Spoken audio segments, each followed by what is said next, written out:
What's up, you guys? Eddie of Fliptroniks. So I'm going to give you guys 5 really easy, quick tips to get a little bit more iPhone storage.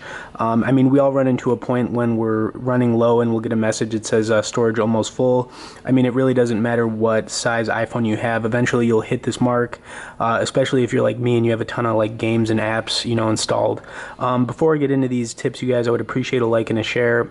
And the first thing that I recommend doing, just go into your settings and see what is using the most storage. So if you have some apps or whatever that are taking up a lot of your space, then if you're not playing them anymore, then go ahead and delete them. You guys can see I've got Marvel Contest of Champions, which is taking up the most as far as apps or games go. And then you've got photos and camera that's next in line, so I could probably delete some of those. But just check and see what's using the most storage currently, and if you can, just try to get rid of some of that stuff. Another thing you guys can do is change a setting on messages. So typically every iPhone has an option that saves messages right here. It says keep message history. You can see mine's set to forever. You could switch this out to 30 days.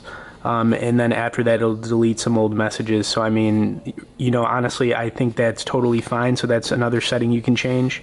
Another thing you guys should do every once in a while is, delete your browser history and website data. It'll clear the cache out, which will, also give you a little bit more storage, especially if you've never done it before. That could be a big deal. Another thing, you guys, in the photos and camera section. So click on that, and then pretty much, you guys, there's a couple things I'm going to talk about in here. So you don't need to be recording in super high resolution all the time. You could switch it over to 720 by 30 frames for a while if you want. Not every video record has to be in 4K or 1080p. You could switch to a lower setting, which will give you some more storage too. And then the last thing that I'm going to recommend you guys is there's an option that says HDR high dynamic range. So you can turn this off. Honestly, you guys, this is a feature that really doesn't matter that much. You'll see it says HDR blends the best parts of 3 separate exposures into a single photo.